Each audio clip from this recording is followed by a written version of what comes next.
Hey, Julissa, how's it going? Hi, Farhan. I'm fine. And you?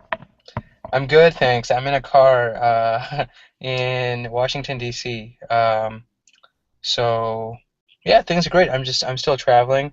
I'm within a few miles of many of the monuments here. So the Washington Monument, the Lincoln Monument, the Lincoln Memorial. They're within maybe 5 minutes walking distance. Uh, my Oh, friends, and yeah. right now, where are you going? So right now I'm just in the car taking this class, but I think we want to maybe walk around the different memorials at night in Washington. So based on all the presidents, they have different memorials, different buildings for each of the presidents, or for most of the famous presidents. So we will probably go to one or two of the memorials tonight, just walking around.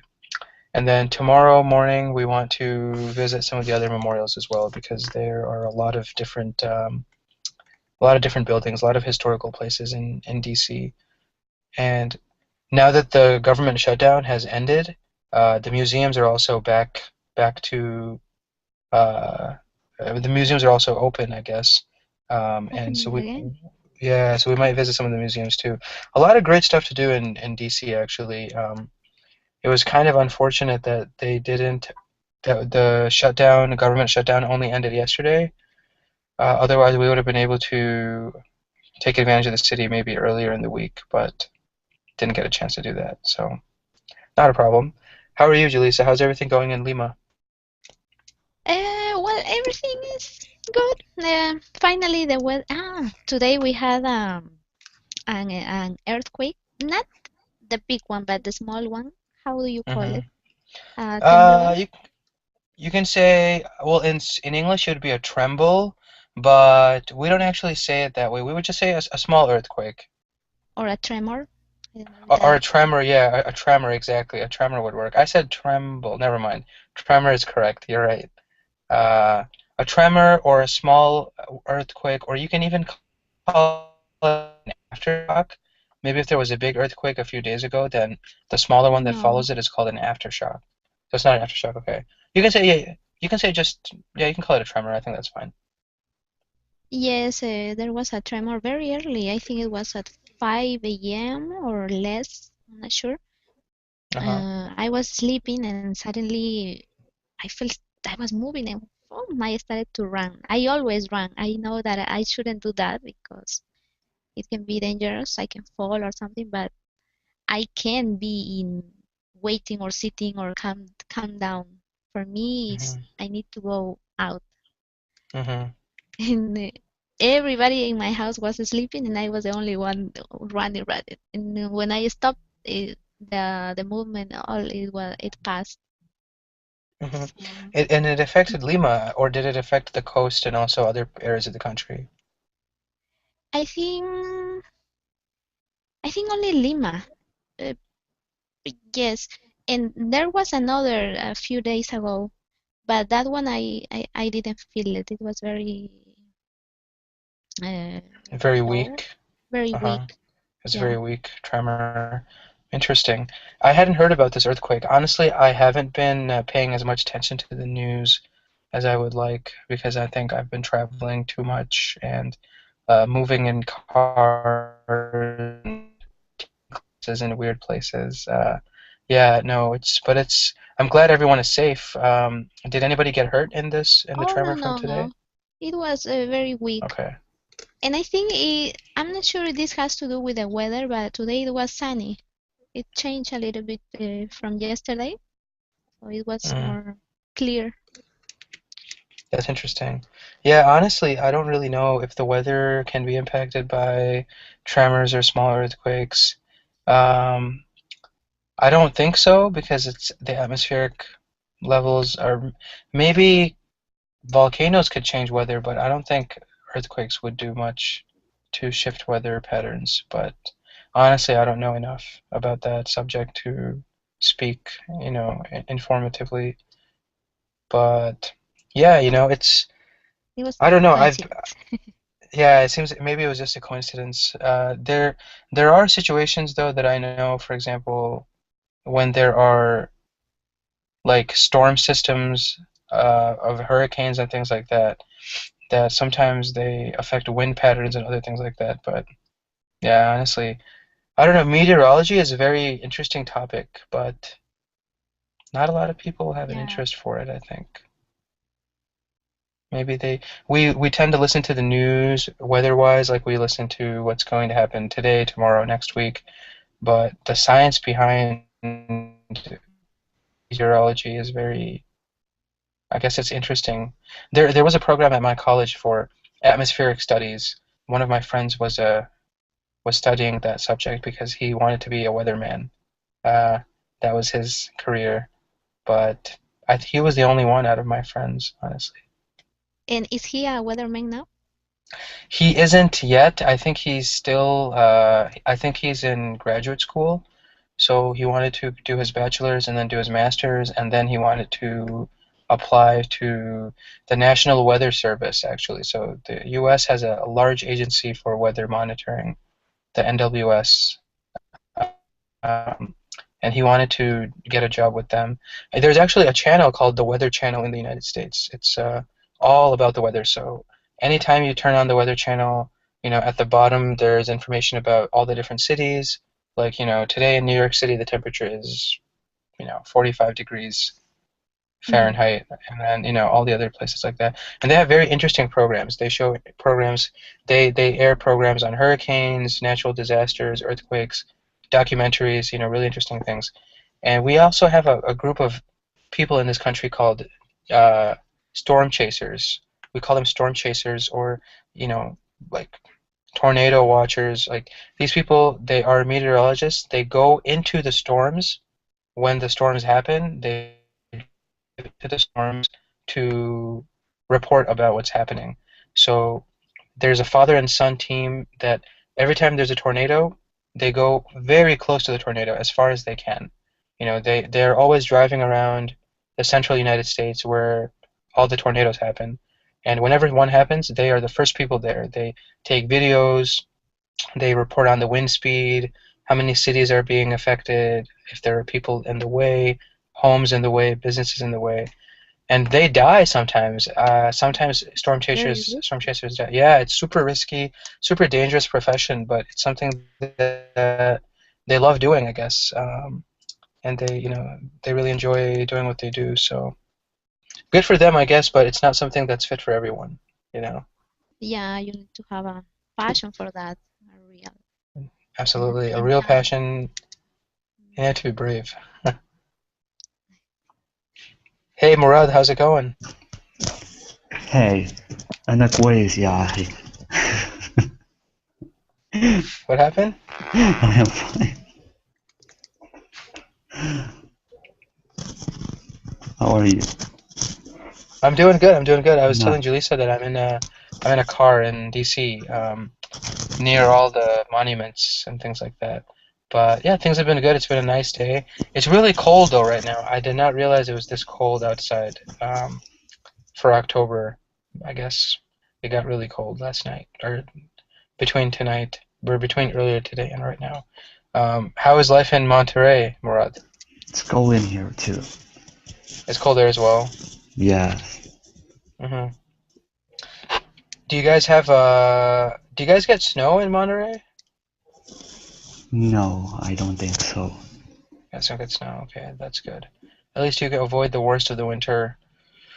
Here we get way too much snow, man. I mean, it's ridiculous. The Washington, climate here is not seasonal. yeah, there's only like two seasons, right? Yeah.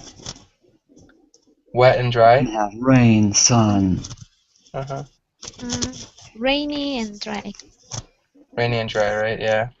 Very interesting.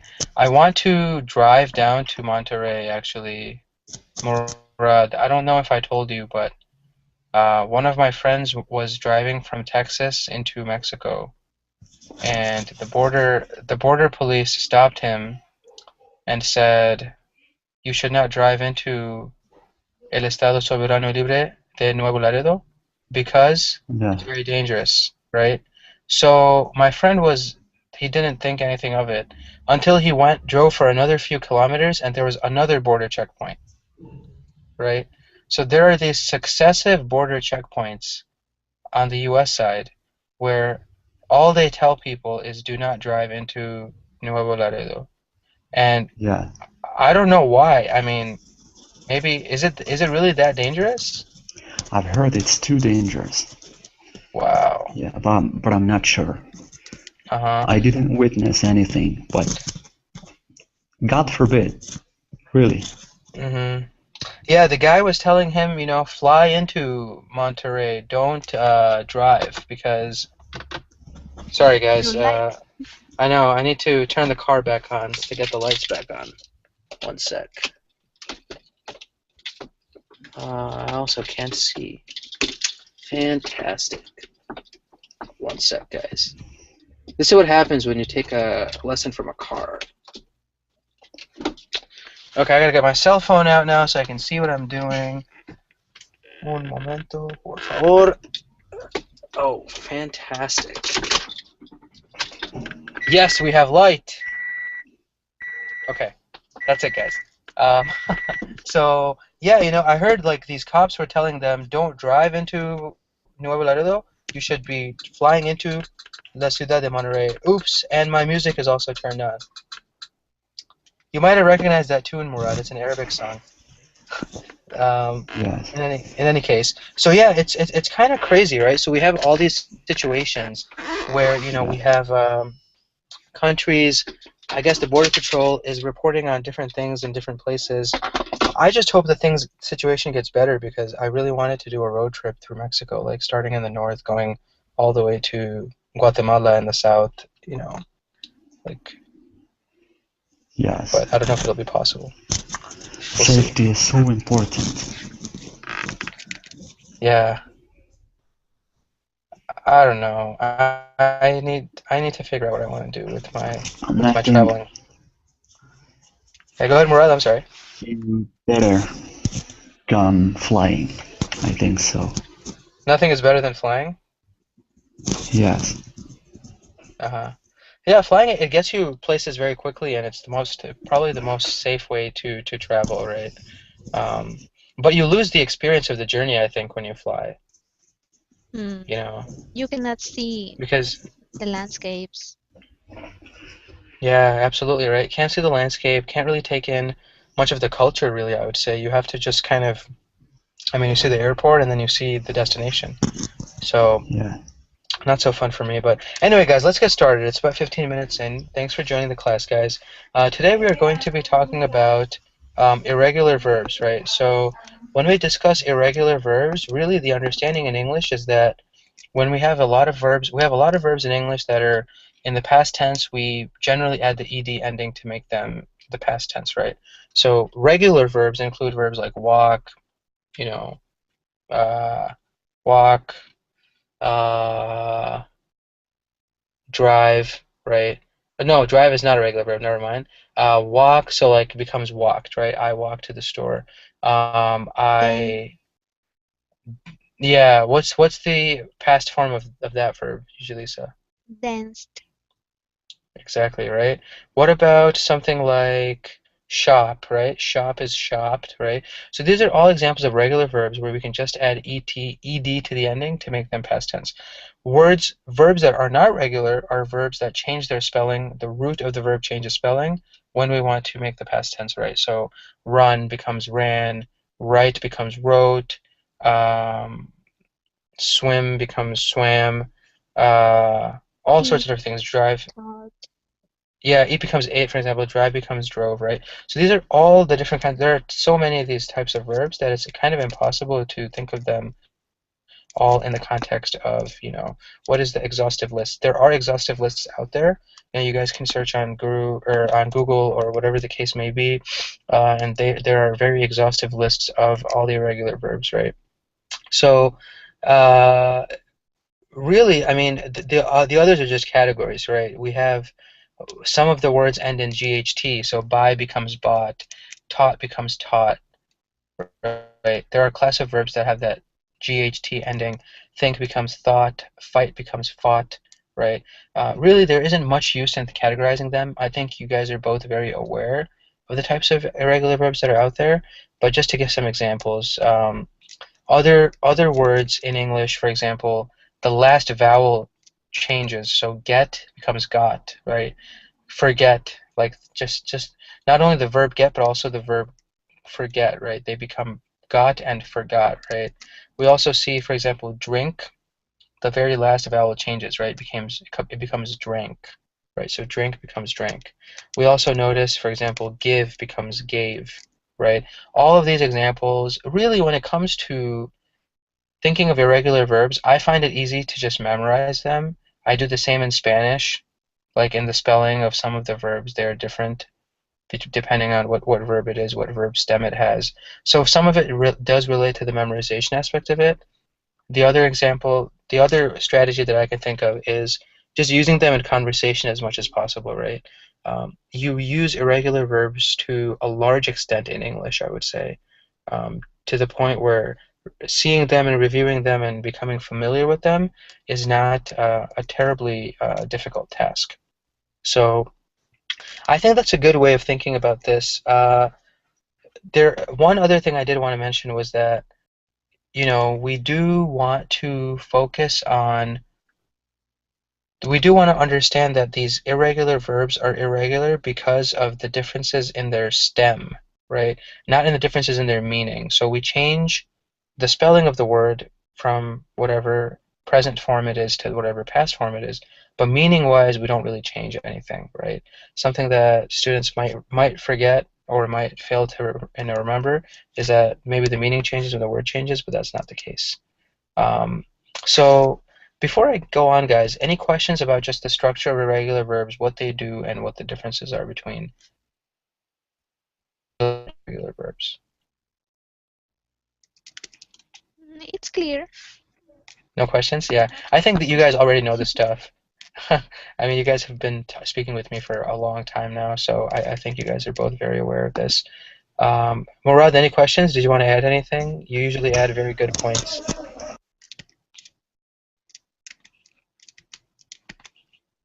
No. It's Nothing? okay, thank you. Sure, sure, absolutely. So, I do want to talk about one thing, guys. So we are talking about food and health today, right? And I'm going to direct the conversation in a little bit when we start the article to the topic of beef, right? To the topic of eating meat. And there has been a change in the consumption of beef in many countries. Actually, the change has been more in the source of where this meat is coming from. So I wanted to ask you guys, tell me about the last Tell me about the last items that you bought when you went to the store recently. What do you remember as something that you bought recently when you went to the store? Let's say the supermarket, not like clothing or whatever, but about food that you recently bought. Julissa, why don't you start? Okay, food. Well, the basics are milk, rice, sugar, fruit, vegetables. Chicken and meat, we don't. Sometimes we buy it on the in the supermarket, but sometimes also here near my house we have a local market, so we just buy it from there. And Mm-hmm. yes, what else? Those are the basics food that we buy. Nice, nice. Is the local market? I'm interested because I was driving in DC yesterday and I saw La Carniceria. It said La Carniceria, and it was, I think, the food looked to me, the meat that they were selling it looked much more fresh than like the supermarket meat, which is usually like packaged in different quantities and has expiration dates on it. Is that the case in Lima as well, that maybe the food that you find in the local market is more fresh than the food in the supermarket, for meat especially? Mm, I think so, especially the fish Uh-huh. that is more fresh than in the supermarket. It's congelado, frozen. Mm-hmm. And I don't know if Okay, right. So the fish from is how usually long. more. Yes, Go ahead, Julie. I'm sorry. on Uh-huh. Sundays that we buy fish, yes, you can see it by the color that it's fresh. That is awesome. You know, it's almost a rare thing in the US, at least for people like me, to be able to even tell how fresh something is, right? Like when I buy fish, I buy fillets in the supermarket that are in like the frozen in the freezer, right? They've already been, there's no scales on the fish. It's not fresh. I mean, it was processed before somehow, and they put it in a bag, right? They put it in a some kind of packaging, and it's just more convenient for me to buy it from that sense. But when I go to a supermarket and I see like the recently caught fish on ice, that there's frozen, very rare for me. I find that to be a special experience. But I don't know. I guess I should do more to learn about how food is prepared or how to tell if a food is fresh. Um, I think you guys have a much better idea than me. Uh, what about Murad? Murad, what was the last thing you bought or the last couple things you remember buying when you went to the supermarket to shop for food? We bought some food, some dairy products, some cosmetics. Hmm. The basics, right? Those are the basics. You need the The Yes, cosmetics basic. also. like shampoo, yes, like soap and many other things. Uh-huh.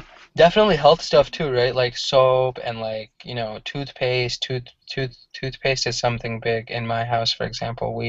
I carry so many travel toothpaste bottles, like the little ones, and you know, they they run out very quickly for me because I brush my teeth a lot. So I'm always buying a lot of toothpaste and stuff like that too. But do you guys enjoy grocery shopping? Like when you go to the store to grocery shop, do you guys enjoy that experience?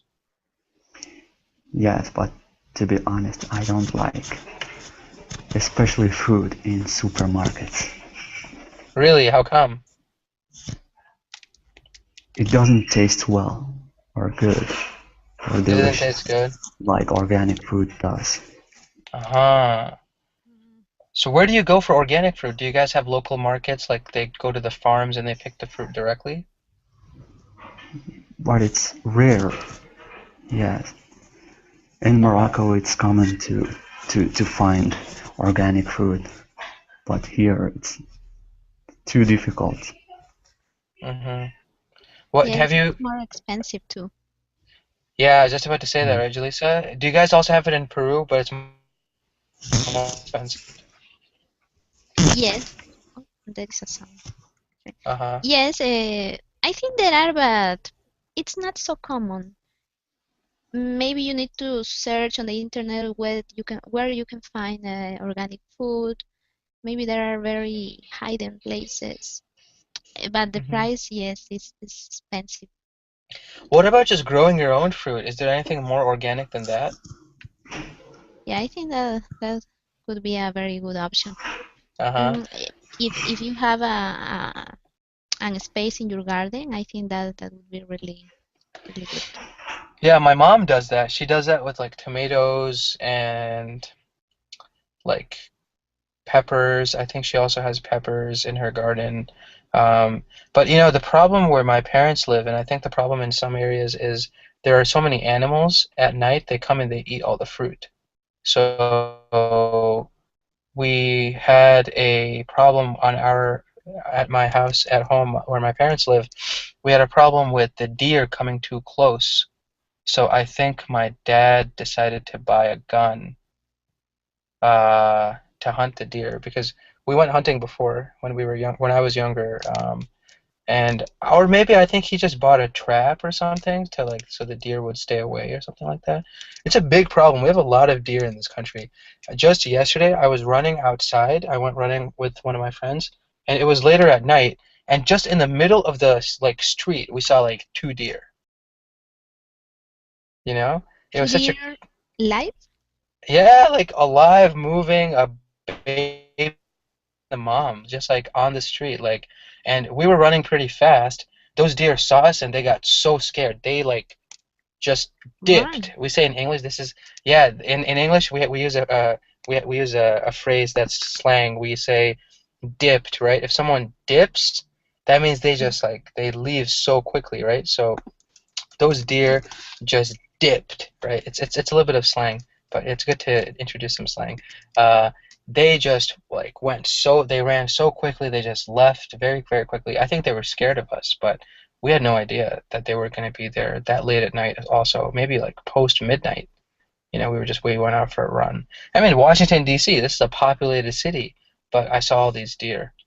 Um, so yeah, some states actually allow hunters to, they actually import hunters from other states to control the deer population.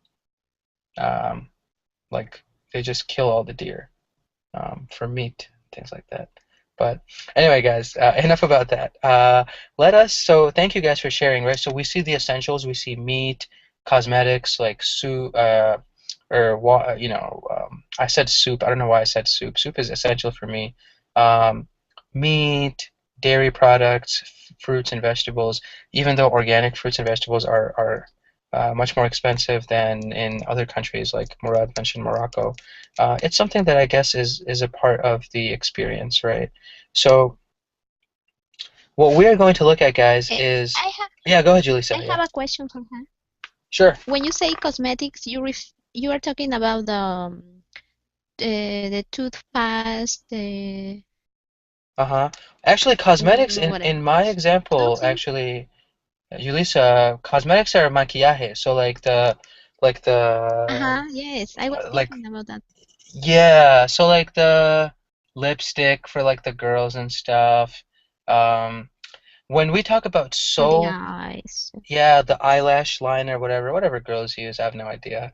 Um, the what we do see is when we say, for example, toothpaste, soap, those are actually more, I would say, hygiene products. You can call them hygiene products, or you can say health and beauty products, or you can even say Products. toiletries. Toiletries is a little bit more British, but you can say toiletries for like use paper towels, soap, those kinds of things that you would use in the toilet or in the bathroom. Um, you can also say healthcare products, skin products, depending on how fancy you want to, how formal you want to speak. Hygiene products, I think, is a very interesting way of combining them all together. Yeah. So good question though, Yeah. Julissa. That was a very good question. Yes, because I was thinking about maquillaje, about Yeah, no, cosmetics. maquillaje would include all the stuff. All this, yeah, cosmetics is exactly that. So all the stuff that girls use to make themselves look pretty, right? All the skincare products, the beauty products, the skincare products, those would be cosmetics. So let's get started then, guys. I'm going to really quickly put in the link into our chat window, and we will take a look at what is going on in Australia, actually. So that's the focus of the article today. We're looking at Australia, and we are going to learn about how the situation in Australia allows for a very interesting combination of food. And Australia is actually in an amazing position to provide a certain kind of food to the rest of the world, right? Which not a lot of folks know about. So I'm going to screen share my screen as well so that we can get started. Hopefully this works. It is All right. So now, uploading. I'm sorry. Go ahead, Jaleesa. It is uploading. Wait. Oh, it's uploading right now. Okay, fantastic. I'm gonna wait a little bit. My battery's also gonna die. I thought I charged this guy. I did. I charged it for like 20 minutes, but it still didn't charge fully. So hopefully the How class much doesn't time end do you have? before 25 minutes. It says, but it might die before that. So I will try Mm, my very best to finish before that, okay, or at least I'm to ready. extend the class. Okay, dokie, fantastic, Lisa. So, why lots of grass-fed beef sold in the U.S. comes from down under? What is down under? So, down under, when in English, if you hear the phrase "the land down under" or "down under," we are talking about Australia. right? It's a common Um, phrase. Yeah, it's a common phrase that we use because Australia's in the southern hemisphere, very down south. We call it the yes. land down under, right? So the idea behind this article is that there is a lot of grass-fed organic beef in the US is coming from Australia, right? Beef from cattle that have grazed only on pasture is in high demand, much to the surprise of many meat retailers who didn't traditionally think of grass-fed beef as top quality. George Simon, a founder of Organic Valley, a big organic food supplier, says the push for grass-fed beef started with activists who wanted to challenge a beef industry dominated by factory-scale feedlots.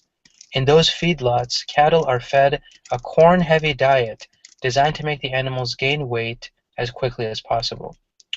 Today, Simon says, grass-fed beef or grass-fed has grown beyond that. It has a naturalness that seems to attract the mainstream market, he says. But if you look carefully at the labels on grass-fed beef, especially in mainstream supermarkets like Safeway and Stop and Shop, you'll notice something peculiar. Quite a lot of this beef is coming to the US from half a world away, in Australia. Patricia Wisnant knows about this through personal experience. She and her husband own Rain Crow Ranch in southern Missouri, which has become one of the country's largest grass-fed beef producers. Several thousand cattle graze on more than 10,000 acres of grassland on the ranch itself and other farms nearby. They roam around. They actually live a life that's behaviorally and biologically appropriate for that ruminant animal, says Wisnant. The Wisnants have some big customers, including Whole Foods. Whole Foods is a supermarket that's extremely popular in the U.S., Julissa. They sell a lot of nutritious organic food, and if a farm has a contract with Whole Foods, Uh-huh. that really means they're doing very well, because it's a very large supermarket, a very wealthy supermarket chain that caters to rich people. So they have a contract with the Whole Foods. A couple of years ago, an even bigger potential customer came to visit. It was a meat broker, a company that wanted to supply this increasingly popular product, which is organic beef, to mainstream supermarkets. The visit went well, but as Patricia Wisnett tells the story, the brokers also located another supplier who was bringing in grass-fed ground beef from Australia. That Australian beef was 75 cents or $1 cheaper per pound, and Wisnant lost the deal. They said, "We're sorry, you can't match that price, so we're going with them," Wisnant recalls. Nobody collects information on exactly how much of the grass-fed beef that Americans eat comes from abroad. Theo Weening, the global meat coordinator for Whole Foods, says his company buys very little. We probably import maybe 3%. The rest is regional, local. That's what we really push for.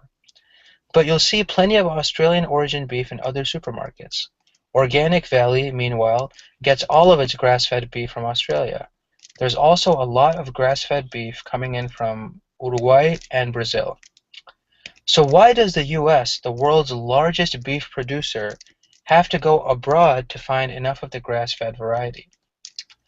Kurt Lacey, an agricultural economist at the University of Georgia, says some of the reasons are simple. Weather, for instance. In most of the US it freezes. In Australia it doesn't. So in Australia, as long as there's water, there's grass year-round. And then there's the issue of land. If you're going to finish animals on grass, it takes more land, Lacey says. Grassland in Australia is relatively cheap and plentiful, and there's not much else you can do with a lot of it, apart from grazing animals. As a result, Australian grass-fed cattle operations are really big. In fact, they're mainstream. 70% of Australia's beef production comes from cattle that spent their lives grazing. And when beef operations are large scale, everything becomes cheaper, from slaughtering to shipping, right? So I think that's a pretty good overview. The rest of the stuff is kind of specific to Australia, but when we take a look at what is going on in the meat industry, right, we see that there are potentially, the American beef producers are having a tough time selling their beef to selling their non-organic beef to the oops, sorry guys. Once again, my light went out. They're having a tough time selling their non-organic beef to the American market because now, increasingly, there are a lot more Americans who are more and more interested in getting the organic beef, right? So, why do you guys think that is? Why is there an emphasis on organic food all of a sudden in the U.S. or maybe in other societies?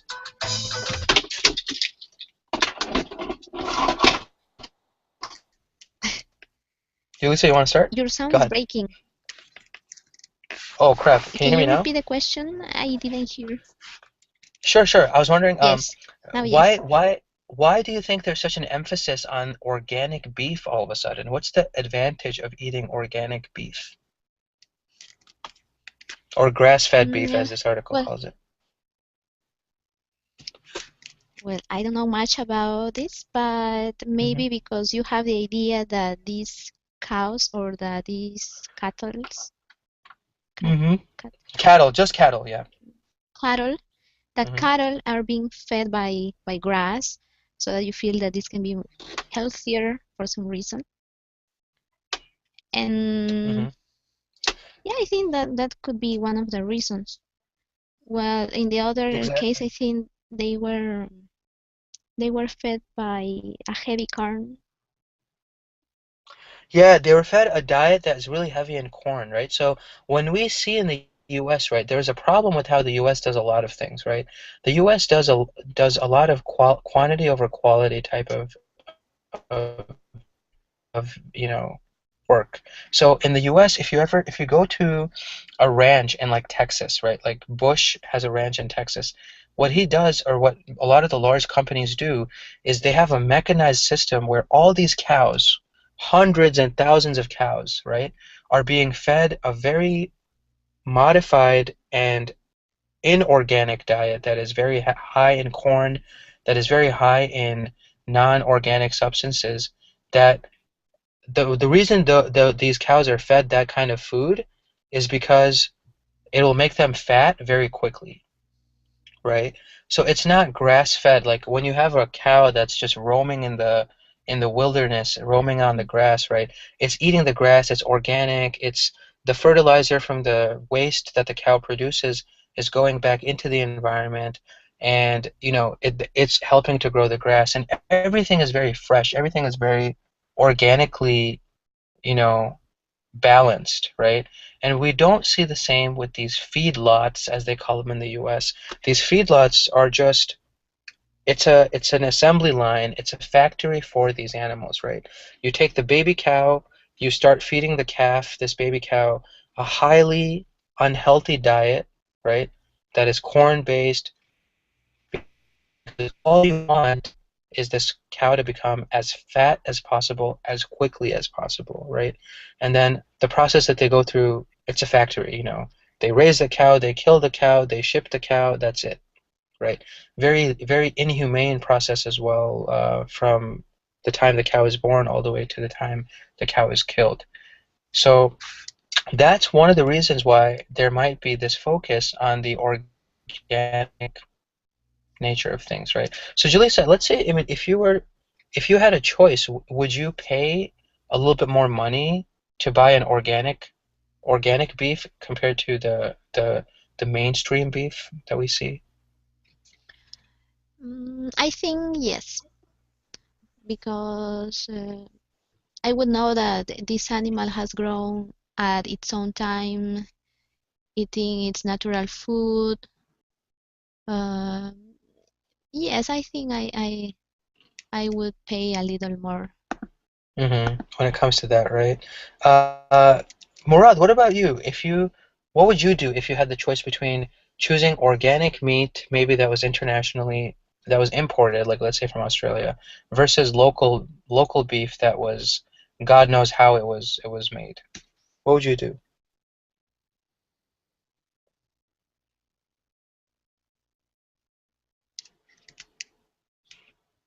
Murad, are you there? think he's away. He said be right I'll be right back. back. Yeah, it doesn't seem like maybe he returned in a little bit. Okay, no worries, Julissa. So let me ask you, Julissa, then. Interesting question, right? An interesting question about all of this. The the article mentions that when we see like that there's this emphasis on Australia because Australia and also to a certain extent New Zealand, right? And then Brazil and Uruguay were also mentioned Uruguay. as two countries. Yeah. Do you like does it make sense that these countries would be the leaders of these of this kind of organic beef production? What do these countries have that that the United States, for example, doesn't have? Well, as it mentioned, the weather, it's kind of Mm-hmm. warm. Uh, no, sorry. It says that there is water, so Mm-hmm. that makes it to be grass year round. Exactly right. As long as there's water and as long as there are, I mean, Australia just has so much land, right? Australia only has maybe four cities, and the rest of the country is open, right? A very small population compared to the amount of land that they have, and an extremely large amount of land, a lot of grassland where, you can just raise animals, right? And I think in Brazil or in Uruguay, Argentina, they have a place called Argentina. Las Pampas, I think. I'm not sure. I'm trying to remember the name of it, but it's a large open area. Los vaqueros and the cowboys are controlling, they have their cows and they go and it's a large farming ranching community in those parts of the world, if I remember correctly. So it's cheap in those countries, right? To raise cattle. Yes, Would you here say it's so? very well known Uh-huh. that Argentina has a very here it's very well known that Argentina has a very good quality of meat, of beef, and maybe it has to do with their land. They have more land to grow their cattle, and so that makes them to grow naturally, eating their eating grass. Hmm. Yeah. And they're taken care of very well too, right? Because it's an industry that I think Argentina and Australia, these countries, they are really earning a lot of money from selling this meat to other countries, I think.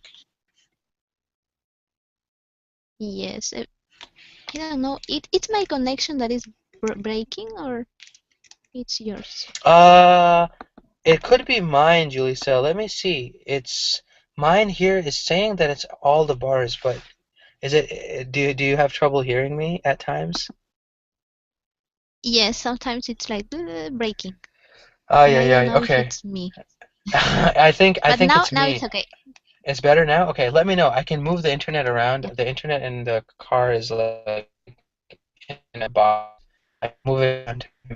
Um, but in any case, so yeah, we do see this example of land that is better for raising animals that is leading to these countries, especially Uruguay, Brazil, Argentina, and now Australia and New Zealand, to really be able to export this meat at a much cheaper rate and gain a lot of business that way. But and Julissa, you mentioned a little while ago that when it comes to food, like when it comes to, I guess the type of meat that you would get, depending on whether or not it's organic versus normal, uh, would so just because the fact that one is organic, even if it's more expensive, you would be okay with buying that organic meal or that organic meat, right? Would you, when you buy food, like when it comes to buying food, regardless of whether or not it's organic or inorganic, do you prefer to go for taste and quality of the meat, or do you prefer to look at maybe the country of origin? Like, do you prefer Peruvian meat over non-Peruvian meat, or do you prefer, you know, do you have other considerations, or for you is taste the biggest consideration? Mm, Actually, I don't know where the meat that we have comes from. Maybe I Uh-huh. think it's from here. That I never stopped to ask where did the meat come from. Uh-huh. But I think the taste. Yeah, the taste. if it's fresh, if it's from a place that you trust, that is good quality. So yes. Yeah, I think most everyone would agree with that. Sometimes, like my family, for example, we like to go to a shop that my family knows the owners very well, right? So Yeah. it's that personal connection, right? Like you know that these people are not gonna cheat you or give you bad quality stuff, and it's a business. So my family tells other families like, hey, if you need to buy, if you're looking for good food, you can go to this shop and that generates business.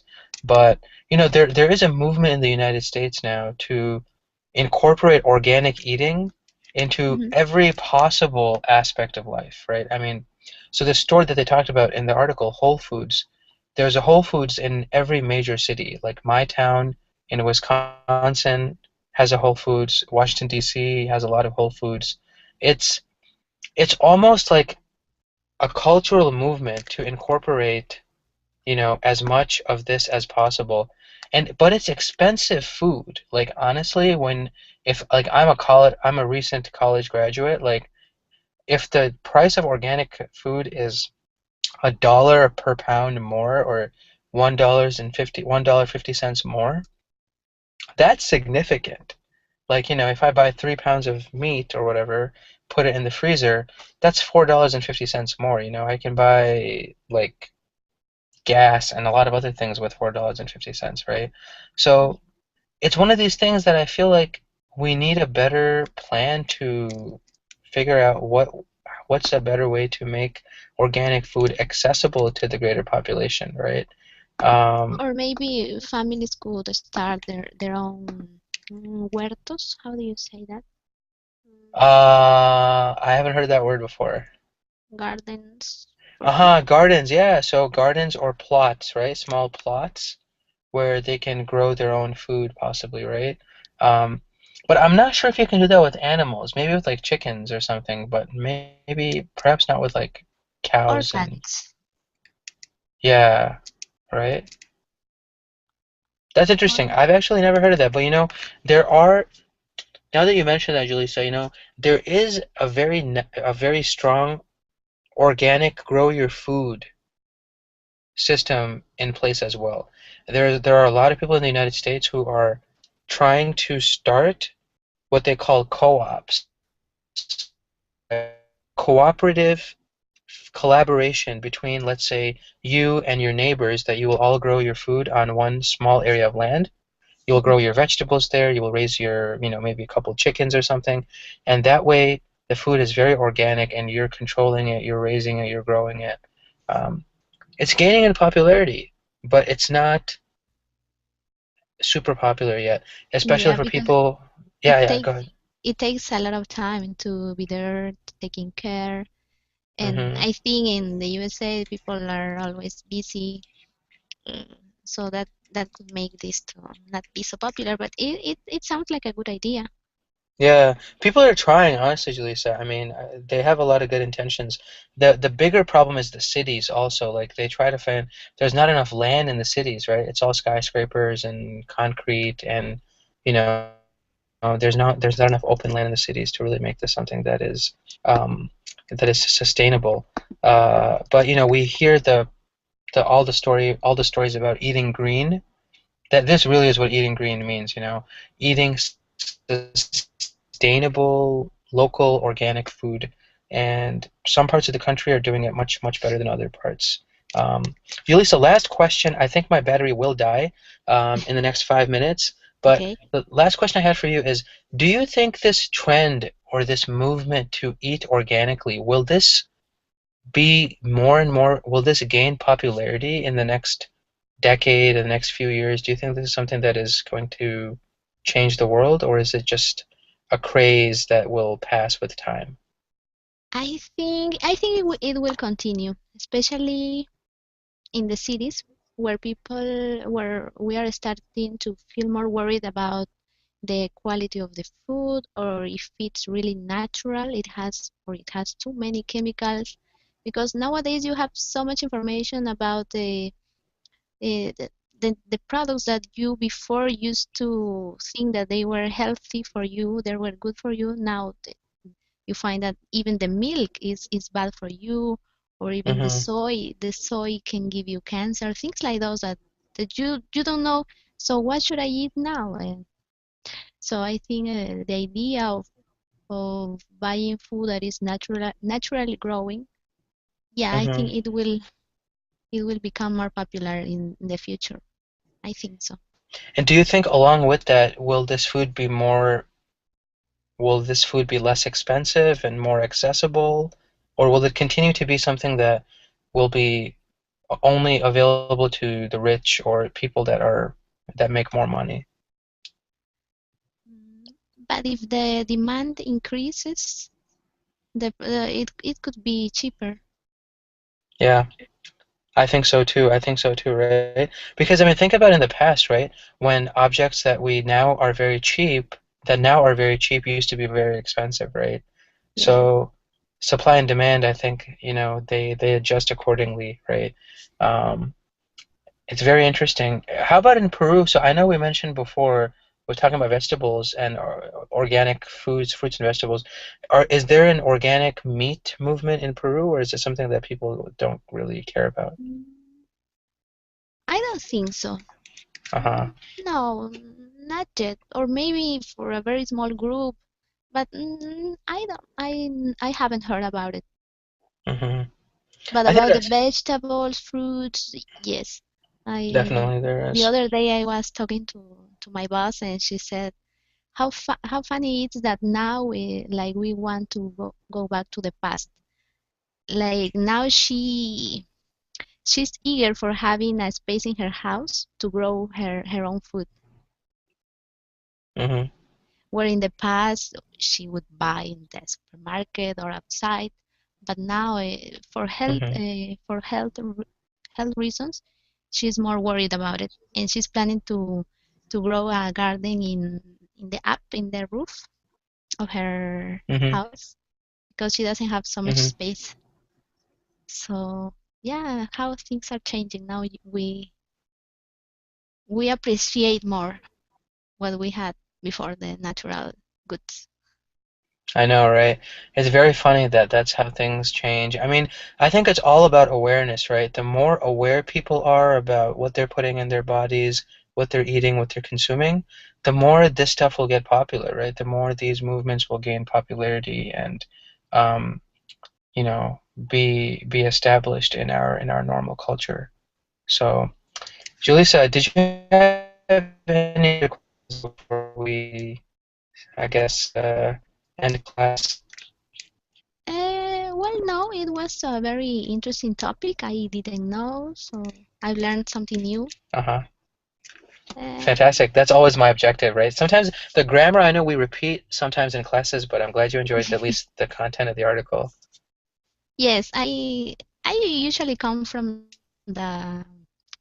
to learn more about new topics. Yeah, yeah, it's awesome. I don't care about the level or the grammar.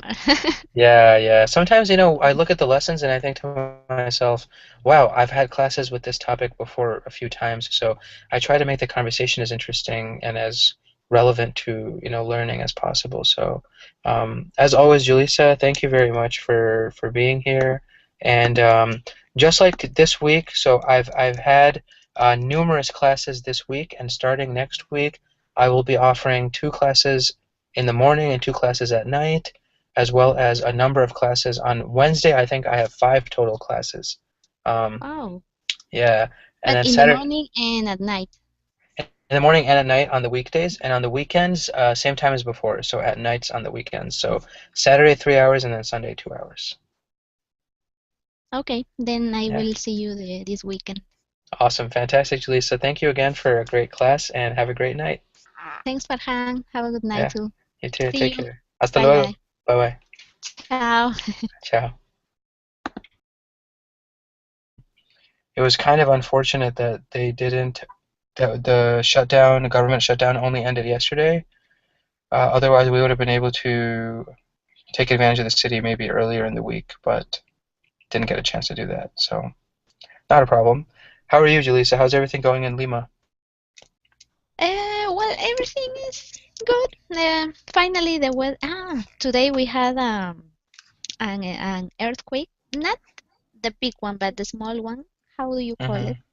Mm-hmm. Temblor You you can say, well, in English it would be a tremble, but we don't actually say it that way. We would just say a small earthquake. or a tremor? I don't know if Or that. a tremor, yeah, a tremor, exactly. A tremor would work. I said tremble, never mind. Tremor is correct, you're right. Uh, a tremor or a small earthquake, or you can even call it an aftershock. Maybe if there was a big earthquake a few days ago, then the smaller one that No. follows it is called an aftershock. So it's not an aftershock, okay. You can say, yeah, you can say just, yeah, you can call it a tremor. I think that's fine. Yes, there was a tremor very early. I think it was at 5 a.m. or less. I'm not sure. Uh-huh. I was sleeping and suddenly I felt I was moving and boom, I started to run. I always run. I know that I shouldn't do that because it can be dangerous. I can fall or something, but I can't be in waiting or sitting or calm down. For me, it's Mm-hmm. I need to go out. Mm-hmm. And everybody in my house was sleeping, and I was the only one running. And when I stopped, the When there are like storm systems of hurricanes and things like that, that sometimes they affect wind patterns and other things like that. But yeah, honestly, I don't know. Meteorology is a very interesting topic, but not a lot of people have an yeah, interest for it, I think. Maybe we tend to listen to the news weather-wise, like we listen to what's going to happen today, tomorrow, next week, but the science behind meteorology is very, I guess it's interesting. There was a program at my college for atmospheric studies. One of my friends was studying that subject because he wanted to be a weatherman. Uh, that was his career, but he was the only one out of my friends, honestly. and is he a weatherman now? He isn't yet. I think he's still, I think he's in graduate school. So he wanted to do his bachelor's and then do his master's, and then he wanted to apply to the National Weather Service, actually. So the US has a large agency for weather monitoring, the NWS. Um, and he wanted to get a job with them. There's actually a channel called the Weather Channel in the United States. It's all about the weather. So anytime you turn on the Weather Channel, at the bottom there's information about all the different cities. Like, today in New York City the temperature is, 45 degrees Mhm. Fahrenheit, and then all the other places like that. And they have very interesting programs. They show programs, they air programs on hurricanes, natural disasters, earthquakes, documentaries, really interesting things. And we also have a group of people in this country called uh, storm chasers. We call them storm chasers, or like tornado watchers. Like these people, they are meteorologists. They go into the storms when the storms happen. They to the storms to report about what's happening. So there's a father and son team that every time there's a tornado, they go very close to the tornado as far as they can. They're always driving around the central United States where all the tornadoes happen. And whenever one happens, they are the first people there. They take videos, they report on the wind speed, how many cities are being affected, if there are people in the way, homes in the way, businesses in the way, and they die sometimes. Sometimes Very storm risky. chasers die. Yeah, it's super risky, super dangerous profession, but it's something that they love doing, I guess. And they really enjoy doing what they do. So good for them, I guess, but it's not something that's fit for everyone. You know, Yeah, you need to have a passion for that, a real absolutely, a and real time. passion. You have to be brave.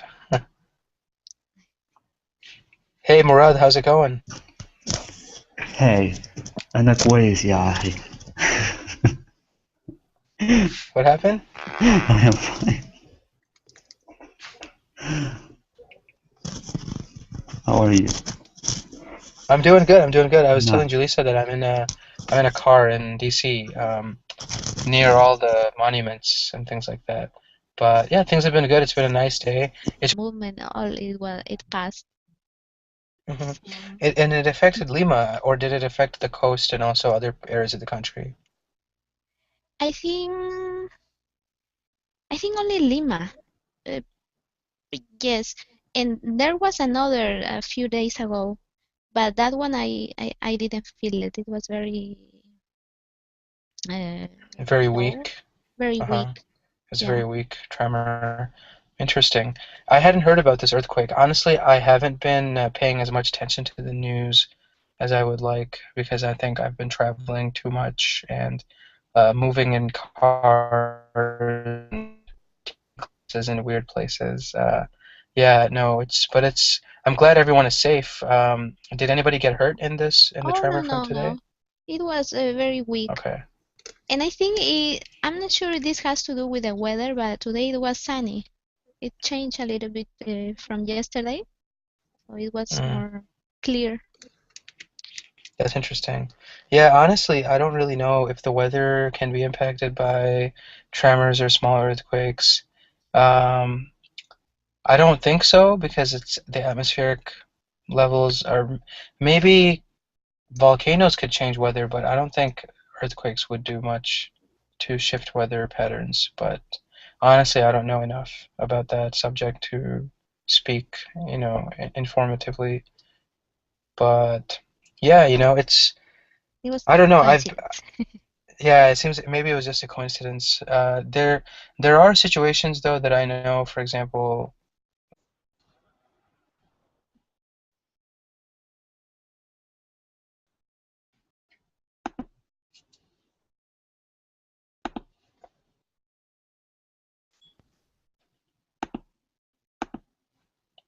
Hey, Julissa, how's it going? Hi Farhan, I'm fine. And you? I'm good, thanks. I'm in a car in Washington, D.C. So yeah, things are great. I'm still traveling. I'm within a few miles of many of the monuments here. So the Washington Monument, the Lincoln Monument, the Lincoln Memorial, they're within maybe 5 minutes walking distance. Uh, my Oh, friends, and yeah, right now, where are you going? so right now I'm just in the car taking this class, but I think we want to maybe walk around the different memorials at night in Washington. So based on all the presidents, they have different memorials, different buildings for each of the presidents, or for most of the famous presidents. So we will probably go to one or two of the memorials tonight, just walking around. And then tomorrow morning, we want to visit some of the other memorials as well because there are a lot of different buildings, a lot of historical places in DC.